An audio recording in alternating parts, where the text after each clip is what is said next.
Hey guys, welcome back to another video. I am Mike Benitez. Today we'll be doing another train crash video. But today, since today is September 27th, we're going to be doing a very special video to commemorate a disaster that happened all those years ago.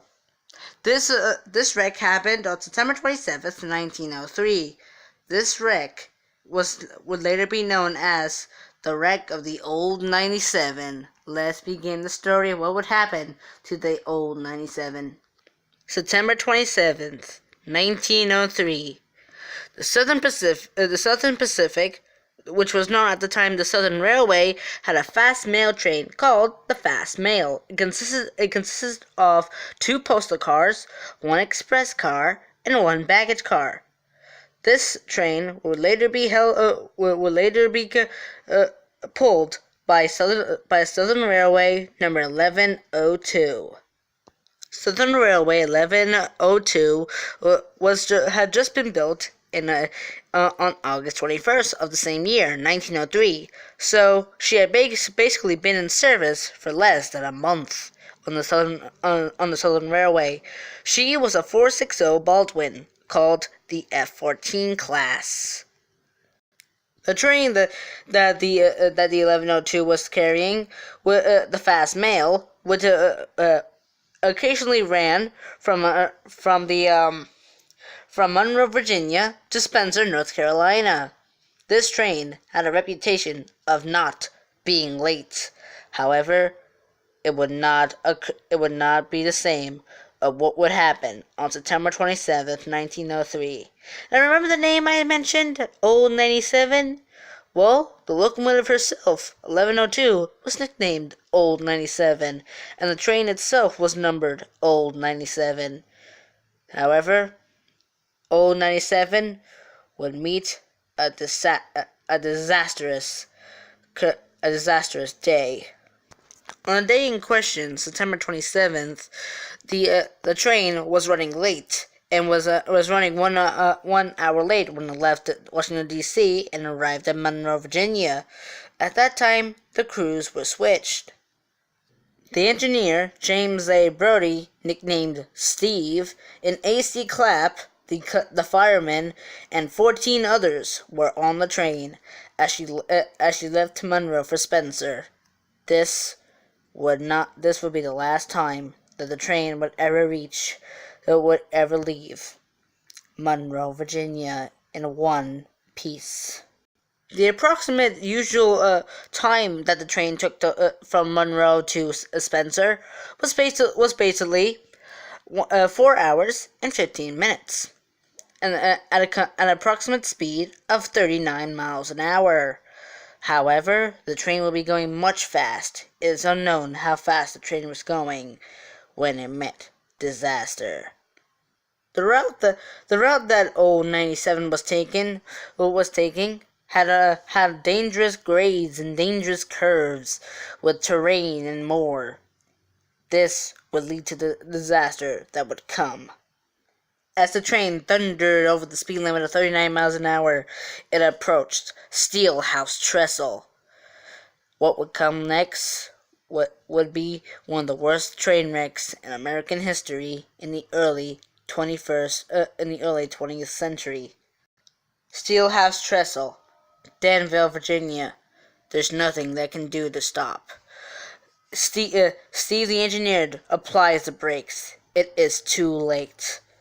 The Southern Railway Fast Mail number 97, hauled by Southern Railway 1102, 2 postal cars, 1 express car, 1 passenger car. The entire train plunged over Steelhouse Trestle and into the ravine below.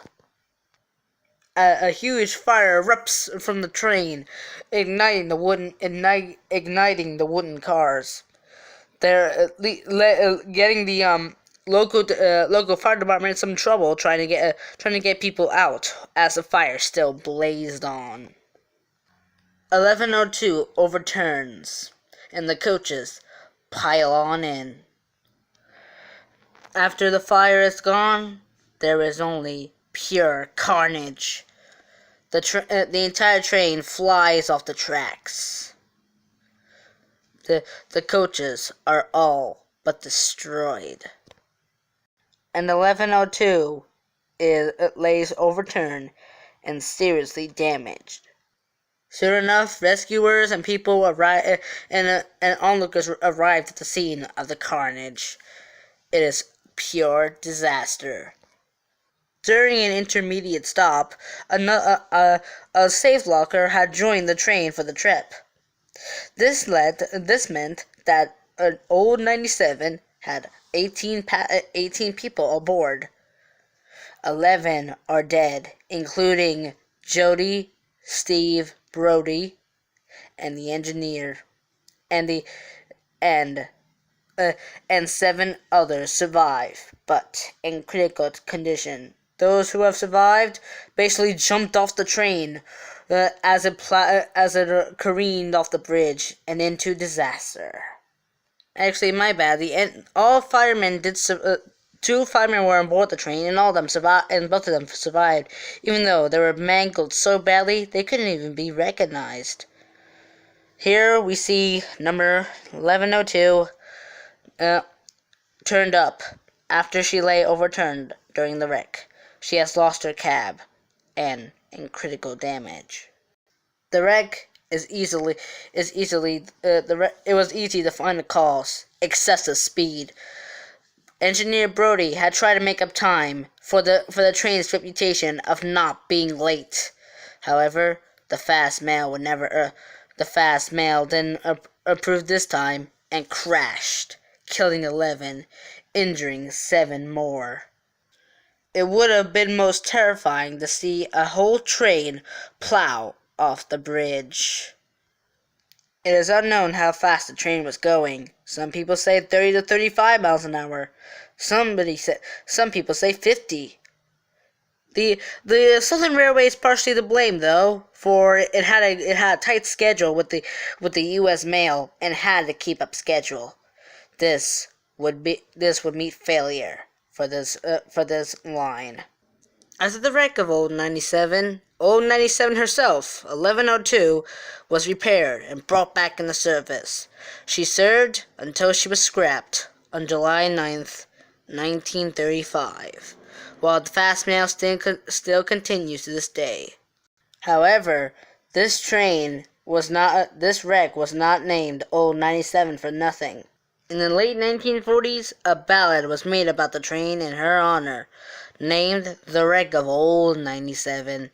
I will be singing this entire song in the next video, so please stay tuned for that. It is surprising, though, how there was a new steam locomotive and she crashes days after she was built. I am sad that 1102 is not here today. Hopefully a replica will be made of her pretty soon. What do you guys think? Oh, and do you want me to do a Trackmaster version of the disaster?